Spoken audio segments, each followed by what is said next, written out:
Hello and welcome. If you don't speak Arabic, please skip to around the 2 or 3 minute mark for the actual interview. If you speak Arabic, دي حلقة جديدة من Egyptian Gunner Podcast.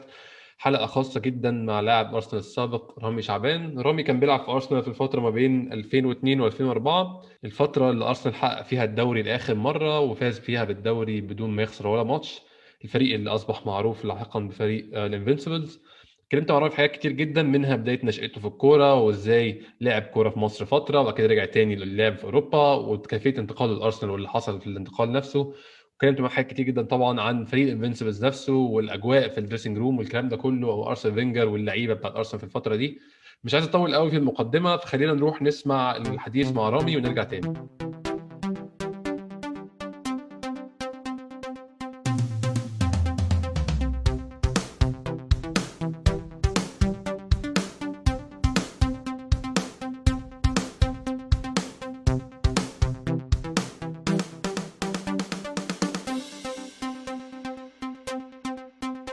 Delighted to welcome with me today on the show an Arsenal Invincible and an Egyptian Gooner just like the podcast. It's Rami Shaaban. Hi, Rami. Hi. How's it going with you? I'm just fine during these difficult times, but here in Sweden we don't have that many restrictions. Yeah, I heard, and I hope you and your loved ones are safe and sound during these weird times. We are, and you know, in Sweden we don't live that tight as in other countries, so we keep our distance even before COVID, so it's not a big difference for us. That's great. We're going to talk today about a couple of stuff Arsenal related and others that are not so Arsenal related. Since, the title of the podcast, we've got lots of Egyptian Arsenal fans that would appreciate hearing from you today, since you're spent a couple of seasons playing for Arsenal, and probably one of them was the most memorable season in the history of Arsenal Football Club in the Premier League, especially. We can start, Rami, with, I want to start with a period that you probably didn't talk much about before, the period that you spent playing football in Egypt. You spent 6 months in Mazar Adina, and I guess anyone who's over the age of 27 remembers Mazar Adina and the few seasons they spent in the Egyptian Premier League. And then you played at Zamalek. Was football your main focus at the time? Or, because I also understand that you went to study at university in Egypt at that time, was football still your main focus, or were you just maintaining your hobby at the time? I was maintaining my hobby. I mean, I went from Sweden year 95, I think it was. Went to Cairo. My dad lived in Cairo. Yeah. And my goal was to study at AUC, American University in Cairo. I arrived to Cairo in June, and obviously the universities close around June. June-ish. And then I spent the whole summer in Egypt, in Cairo, in Alexandria, Sharm el-Sheikh. And that's when I realized that I missed football, because I was thinking of quitting football at that time.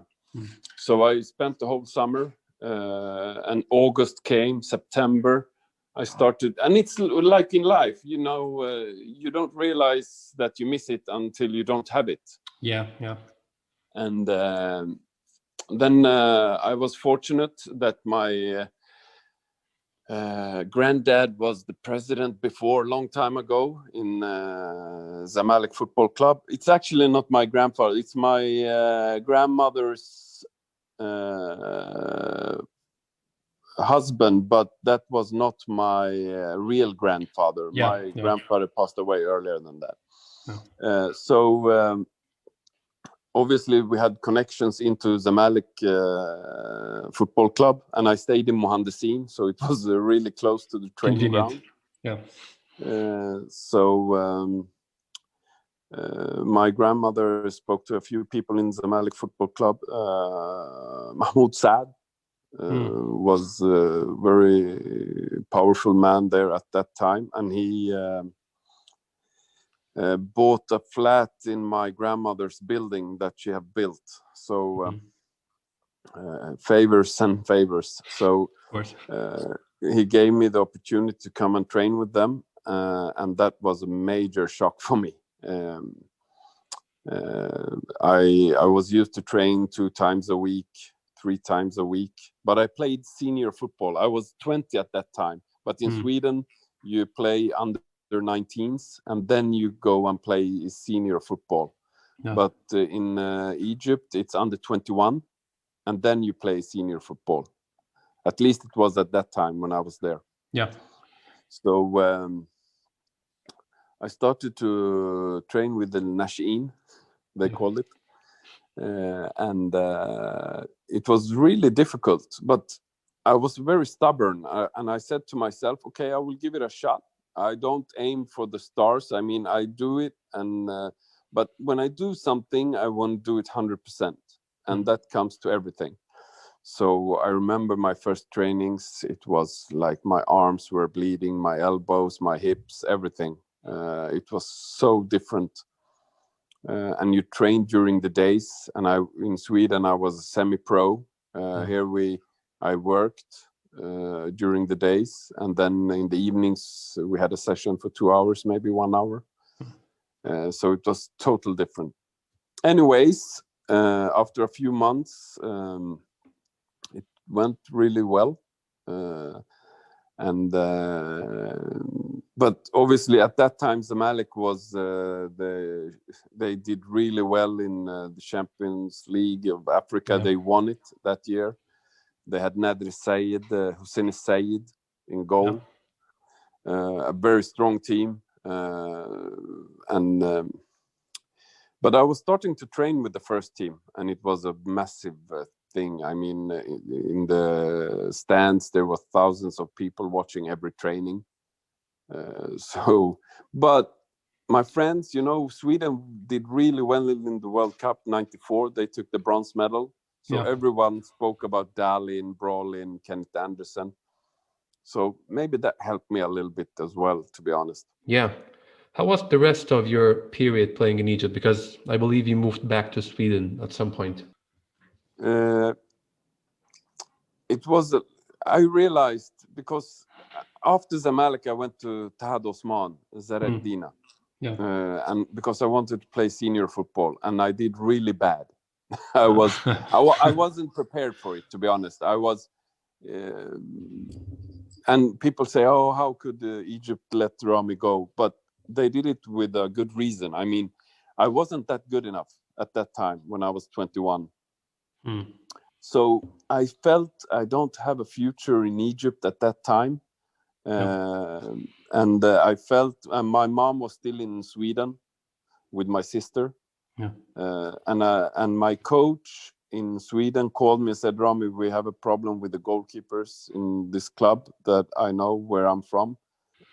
So that's why I went back a year and a half after I arrived to Egypt. You spent a couple of seasons in, clubs. If I try to pronounce, I probably butcher the name. So just forgive me for not mentioning them. You spent a couple of seasons there, and then came the move to Arsenal, which I guess is it's a huge step given Arsenal's recent success at that time when they were looking at you and considering bringing you to the club. Can you just take us through the journey of how the move came about? Was it Arsene Wenger reaching out to you, or was it something an agent tried to work through, or was it a scout that actually saw you in a game? How did it go on from, after you went back to Sweden until the Arsenal move came about? Firstly, if we took it stepwise, how big it was, obviously it's big to go from Djurgården, where I was, to Arsenal.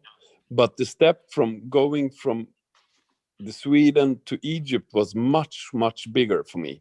To go from training twice a week to full-time football, it was much bigger step for me. Anyways, they were scouting me, Arsenal Football Club, for a few years. And it was a big news here in Sweden as well, because I didn't play regularly at the time. But I started to play in July after World Cup 2002. I started to play regularly, and it was a team like مثلا Zamalek, الأهلي. It was a club from the Stockholm, big club, not as big, obviously, like the clubs in Egypt, but Swedish-wise, it was one of the big clubs. So I started to play in mid-July. And after a few months, I did pretty well. The chairman, actually the coach came to me and said, Rami, there is a club interested in you in England, a very big club. Of course you start to, he didn't say which club. So of course I started to think for myself. I mean, Chelsea, Arsenal, Manchester United, all the big clubs. I mean, and in the end, I started to United just bought Barthez, so it wouldn't be United. David Seaman started to get a little bit old, so maybe Arsenal. And it was actually my club before I went to Arsenal. I supported them. So a week went by, and then the chairman of the club, my club, came to me and said, we need to have a meeting. There is a interest from England, and it's Arsenal. And then everything went really quick because the transfer window closes end of August, and this was maybe mid-August. So we had only 2 weeks, and Arsenal wanted to see me in training. So they flew me over for 2 days trial. At that point, the trial itself must have been enough for you, I think, right? Yeah, it was actually. And I said it before. I mean, just to go there to train with these guys, that's something I will remember forever. And I went there for 2 days. I stayed in the same hotel as Gilberto Silva, who just won the World Cup for Brazil. So everything was so surreal. Freddie was there at that time. He was Swedish, but obviously because I played Division 3-4 in Sweden, he didn't know me. I mean, he knew because I played a few games for the big club, but it was nothing. I mean, but going into that dressing room, everyone was very nice, polite, laughing, and it's always easy when you come to a club that just won the FA Cup, started the Premier League really well. It's not so difficult. I mean, the atmosphere was on top. So the trial went well. I met the boss, Arsene Wenger, there. He welcomed me. Hello, thanks for coming, and shaking hands. But obviously, I was... first session was only with the goalkeepers, not in the first team squad, only training with David Seaman and Stuart Taylor. That was the third choice at that time, or second choice. And then they had a Finnish training. A few young guys under 23s or 21s had some shots at me, and it went really well. And then I went back to the hotel, and next day training again. Then I trained with the under 23s, not the first team, and it went actually really well as well. I think they knew me. I mean, they have scouted me. They said they scouted me for maybe 2 years. So they just wanted to see if I can accept that I'm training with under 23s and how I am as a person. Yeah. If I fit in this squad. Football-wise, I think they had full control. They knew everything about me. So... just a final test of character to see whether we should sign this player or not. Yeah, exactly. And then I flew back to Stockholm, and I didn't know. They said, we will see, and we will get back to you how we proceed. And days went by. I didn't know. I went back to my old club. They were really happy for me. And then it was a hard time the last week because first it was really high. Oh, Arsenal wants you. And I was thinking, oh, then it's fine. It's a done deal. And then my contract expired. You know, in Sweden we play from April till November. The season is not like in Europe because of the weather. and I only had like 3 months left of my contract. And obviously, when a club comes like big as Arsenal, the club thinks, "Oh, we will get millions," and they are not stupid. I mean, they knew my contract situation, so why should they pay more? So one day, oh, it's on. Next day, no, it's off. They don't want to pay, and back and forth all the time. That week was so hard for me. Because obviously I just wanted to go, and I said to the club as well, listen, this is my lifetime opportunity, you can't stop me. I mean, you have to sort this out. And then maybe 2 days before the last day, or maybe even the last day, they agreed, so I flew, signed the contract, and everything was done. Yes, that was, well, in itself, a huge move for you and a huge step up in terms of football. If you're going to talk about your career as a footballer, moving to the Premier League, to a team who had just won the double the year before, Arsenal winning the double in the 2001-2002 season, you moved the following season. That step in itself, did you feel you were up to it, or did you feel like I'm going to go and be second choice for a while until I figured this out? Or were you just into the competition from the first day, wanting to be the first choice goalkeeper? I knew my hierarchy. I knew where I was standing. I knew they wouldn't put David Seaman on the bench for me. I mean, I didn't have that experience, and I came as fighting for the second place at that time with Stuart Taylor. But saying that, obviously my goal, I wouldn't be satisfied just to be second choice. I mean, first I had to take the second spot before Stuart Taylor. And then when that was done, I, of course, knew David Seaman was getting close to his career at Arsenal. So if I did well, when the opportunity came, I knew I had a big chance to maybe take that first choice spot. Your first Arsenal game was a Champions League game. And you probably haven't played a European game at that point, if I'm not mistaken. How did that stage feel, playing against PSV Eindhoven? It was at home in London, but playing the Champions League and in a European competition for the first time, how did that feel, and how did that experience go for you? The thing is, I knew a week before almost that I would play that game. Because David Seaman was injured, the boss wanted to see me in a big competitive game. And at that time, Champions League, you had group stages. So this was the first stage where you had 4 teams in the group. We had Eindhoven. I think we had Ajax with Mido as well in the group, and Zlatan. And we were already, this was the last game of that first group stage. And we were already through to the second group stage. So that's when the boss decided to play a few new players. I know Kolo Touré came in as well, played that game.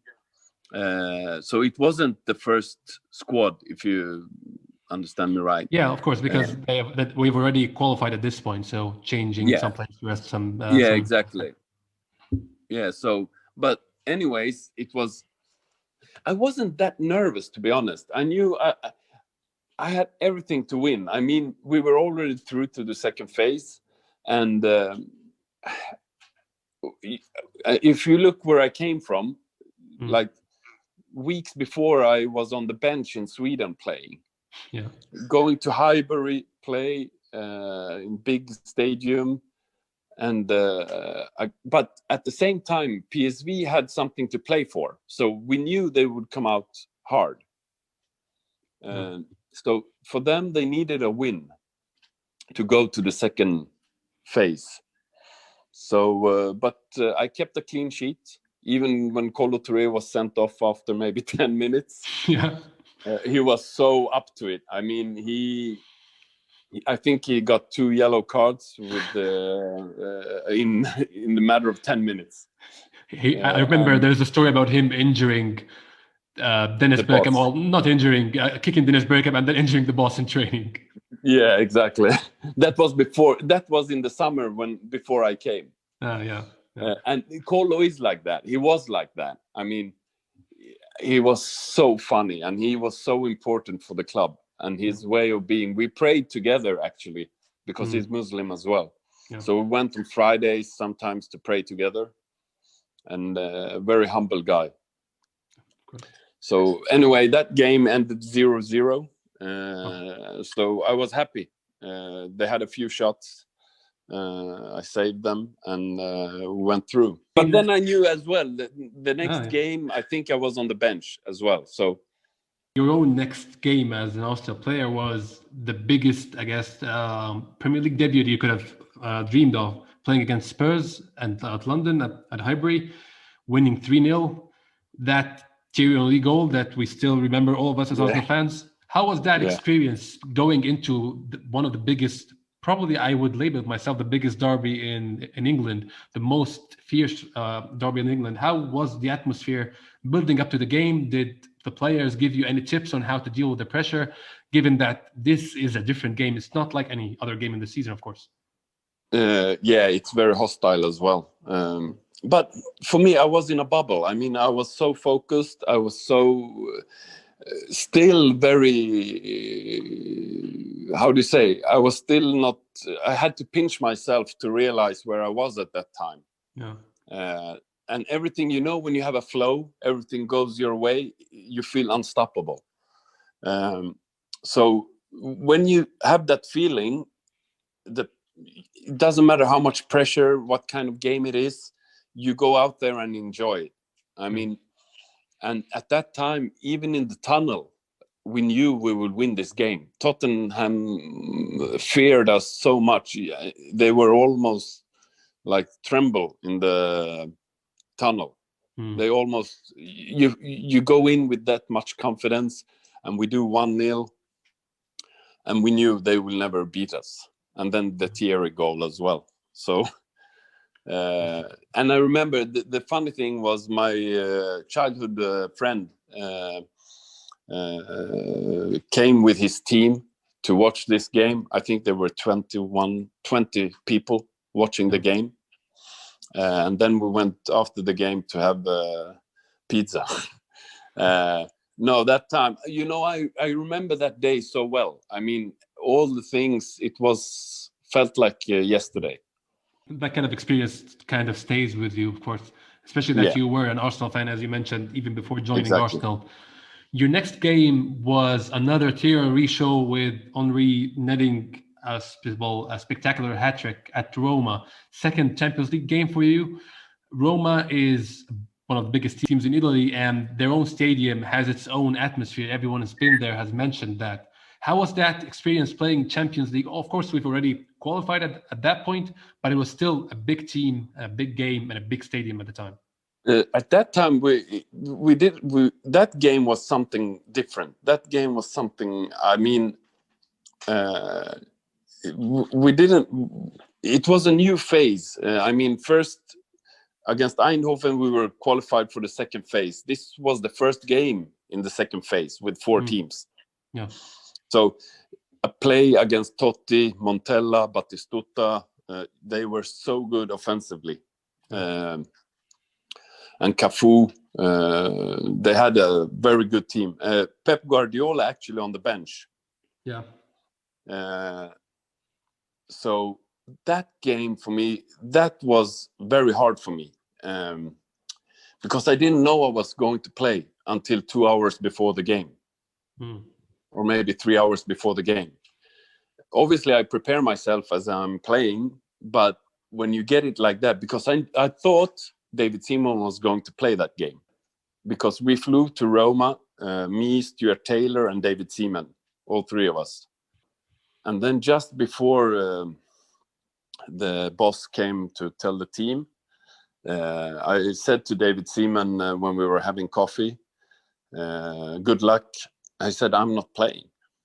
And I looked at Stuart Taylor and I said to him, are you playing? He said, I don't know. We sat there like 3 question marks or 2 question marks.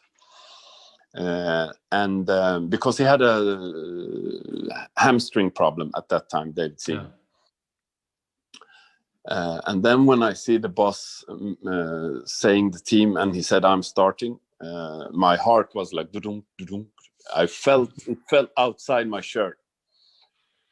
And then, like you said, going to the Olympic Stadium with all the history with that, and the warm-up felt really bad. We were 1-0 down. Casano scored, and then Thierry helped us again with a hat trick. So no, and I remember that as well when we flew back. That day as well is something special that lives with you the rest of your life as well. You had a couple of more games in an Arsenal shirt. You had a game against Aston Villa, also at Highbury, 3-1 win. And then you had the first half of, I was, I guess, 11 or 12 at the time. And I followed Arsenal for a couple of seasons. Well, actually, I started following Arsenal when in the same season that you joined. I was following Arsenal, not an actual supporter because I was too young, just watching the games, following season the same. And then I started watching every single game. But I remember that Man United game because I remember hating Manchester United from a very young age. This is one of the games where you just remember how bad the goals they usually score are. And at the times that they score in the game usually are quite lucky. But that game you got injured. You had a muscle injury. That's different. Later on.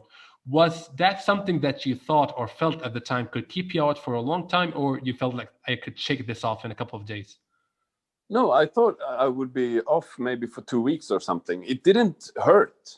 I mean, it was a muscle injury, like you said. I was going to kick the ball, and I felt a very good hit on the ball, but the ball didn't go. It went to Ashley Cole, our left back. And it was like, what happened? I felt something was wrong with my right thigh. Yeah. I couldn't kick the ball. So I pulled my thigh. Yeah. So at that time, I thought maybe 2 weeks, 3 weeks, not more than that. And that's what happened. I was off maybe for 2 weeks or something. So it wasn't that bad.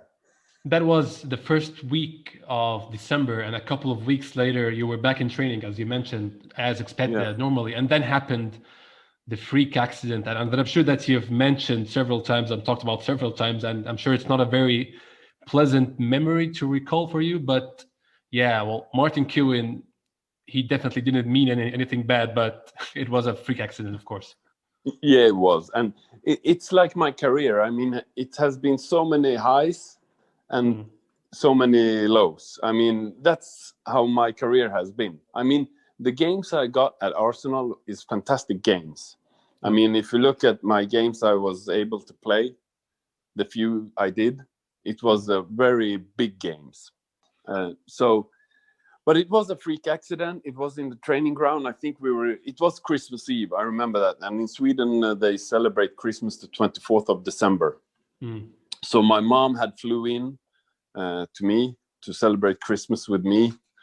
And I was supposed to celebrate Christmas with them after the training. But then this came. And Martin Keown was actually in my team. So it was, unfortunately, Martin Keown, he's a very hard player. But he was at my team and it was an accident. So that could have happened. And that's football. I mean, at that time as well, I wasn't that let down. I mean, I said to myself, like, listen, you're at Arsenal, you get the best treatment in the world, you will go through this. It would have been much worse if it happened when I was playing in Sweden. My career I would haven't got any European games, no national team games, nothing. I think I coped with it really well. Yeah, that also, I guess, that injury, as we see so often, especially with Arsenal players, when they get big injuries, they end up, I guess, because maybe we probably have a better idea than me, but the trainings are so demanding that recovering after such an injury could be hard the following season. You were with Arsenal for the following invincible season, but you suffered with a lot of injuries and struggled with several injuries that are maybe related to that one or not. I'm not sure. But how was that coming to the second season?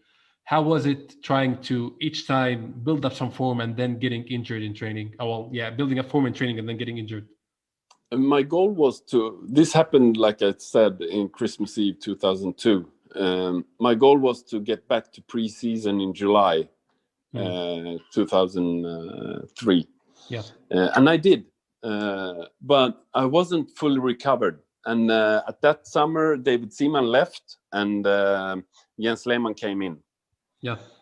And it was hard for me, the pre-season. I worked really hard. I started to feel better and better. I got a few setbacks. I had to go back to the gym, work with my footwork, etc.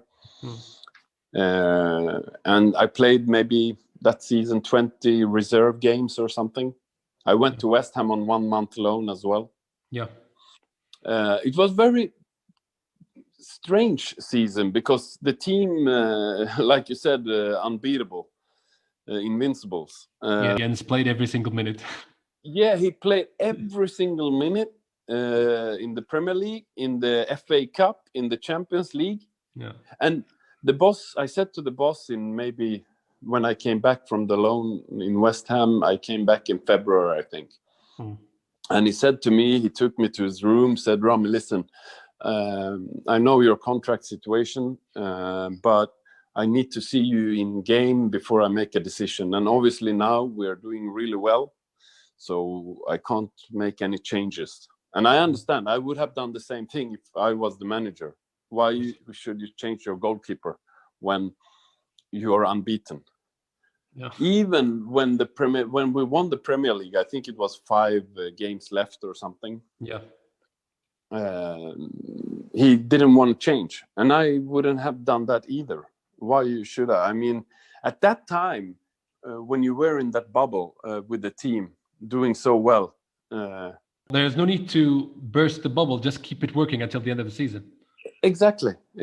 So, unfortunately for me, but very fortunate for the club, and I totally respect it and understand it. So it was no hard feelings, and but it was. Even when we, like I said, I think we won the title maybe 5 games left or something.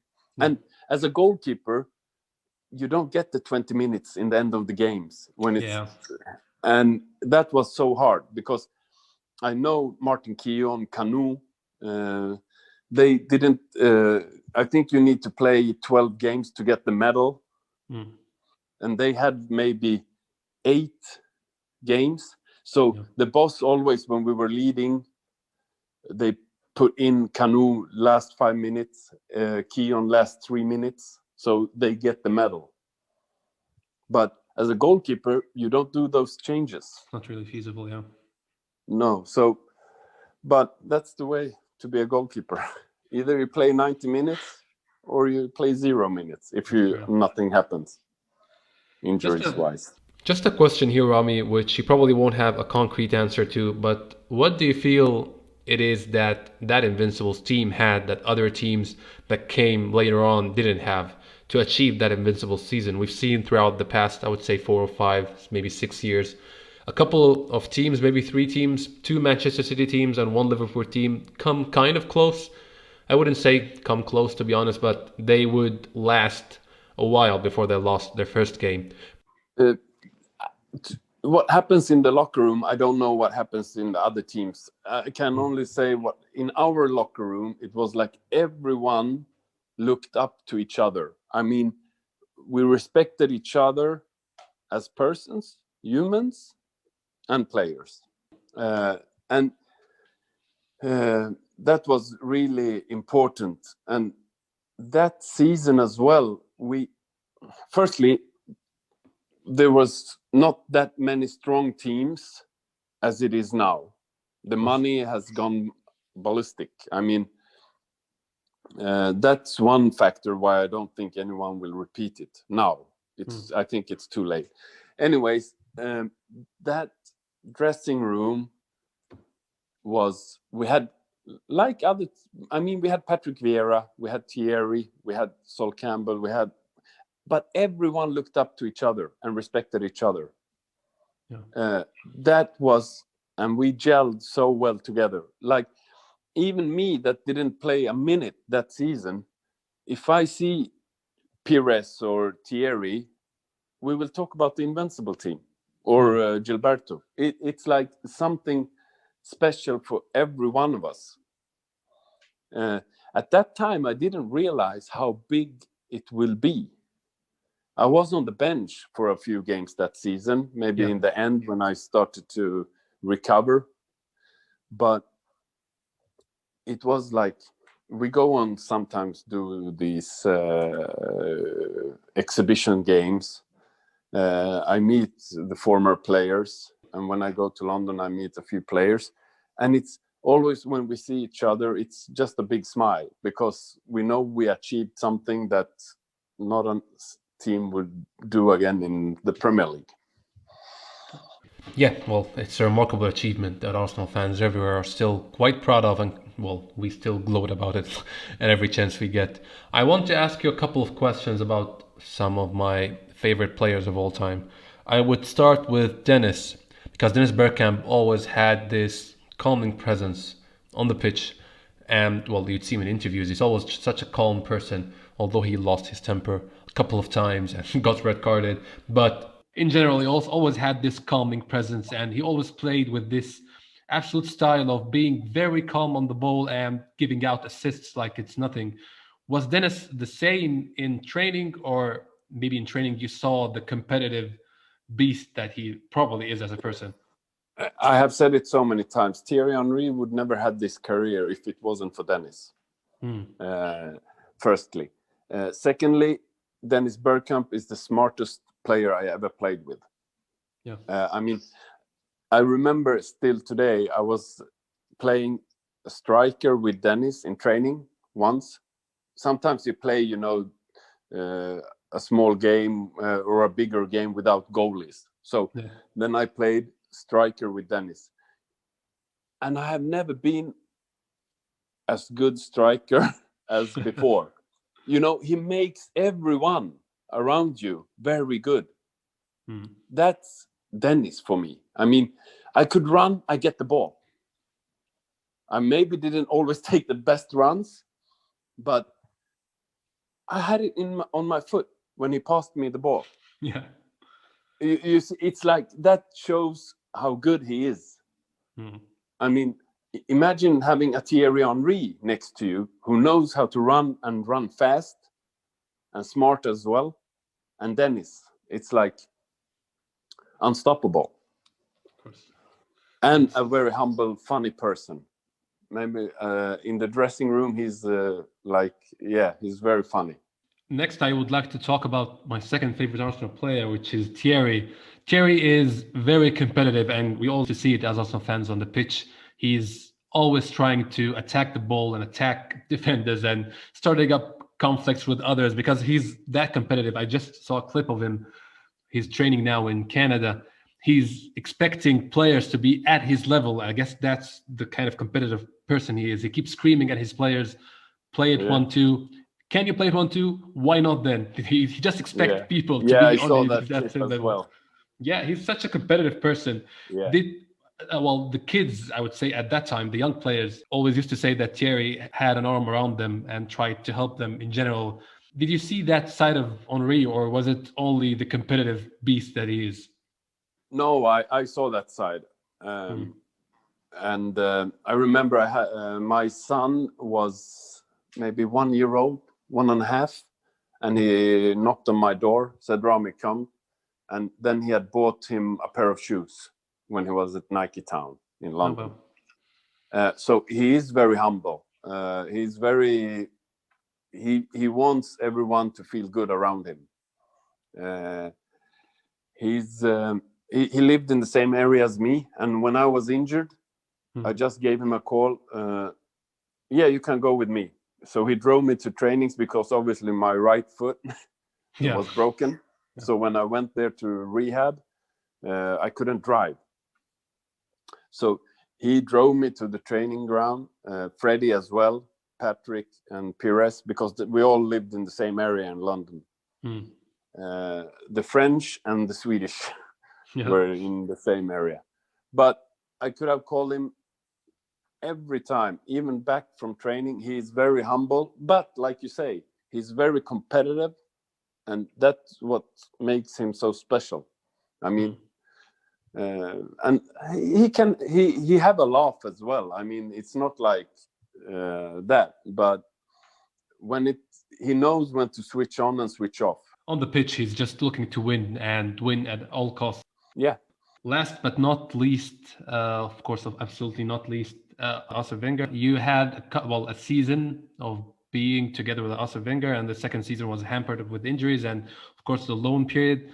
Is there anything special that you still remember or still hold dear to you about your relationship with Arsene and being under the management of such a great person? He's very, he's very keen that you are feeling well as a person. He's very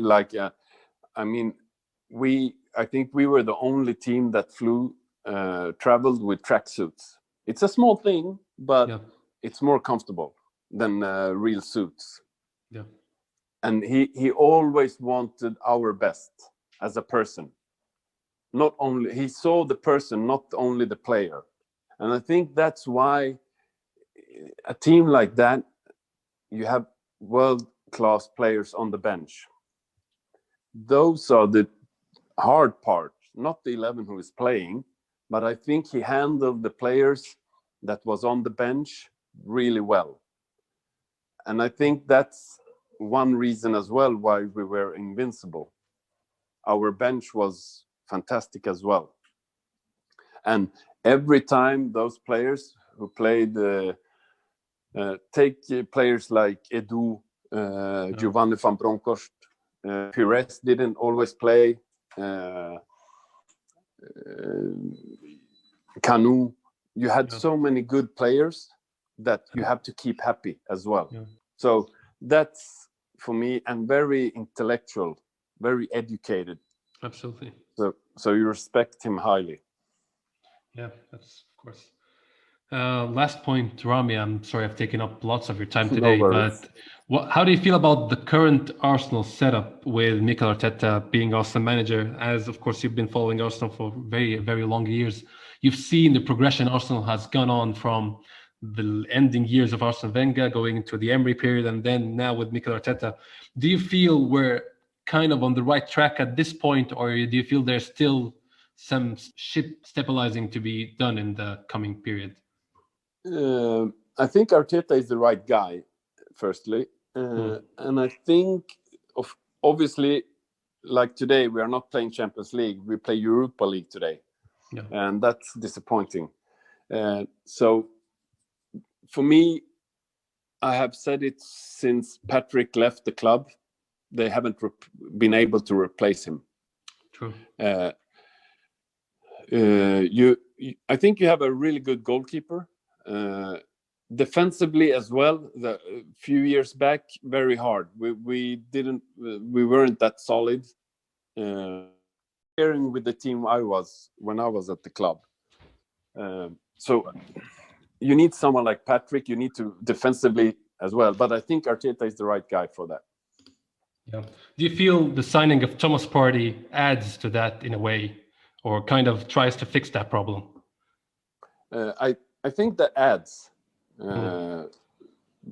But yeah, Patrick is not the kind of player that you can replace or replicate. He had all the features at the same time. So I guess trying to add to what's missing from Patrick's personality could help. Yeah. And like you said, Patrick, when he came, he got the experience. He got the role. He went to be the captain. And maybe that's, something for Partey. Yeah. Rami, I've taken lots of your time today. No worries. Thank you very much for giving me the time to talk to you, and I hope we can repeat in the future since you're an Egyptian Gunner and this is for Egyptian Gunners. Of course, no problem. It was very nice talking to you as well. Same here. Thank you very much. Cheers, Rami. No worries. Thank you.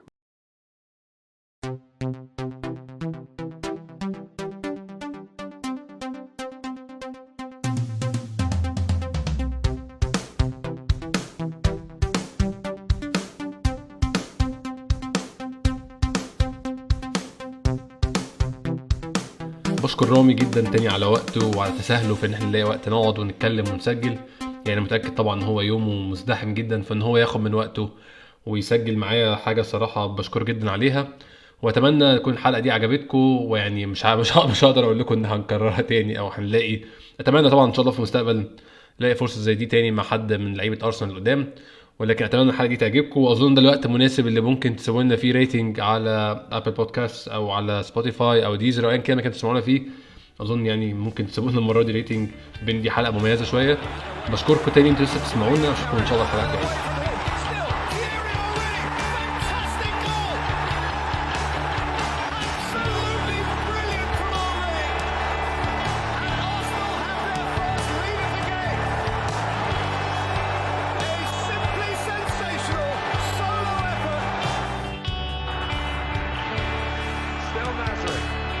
Shaaban!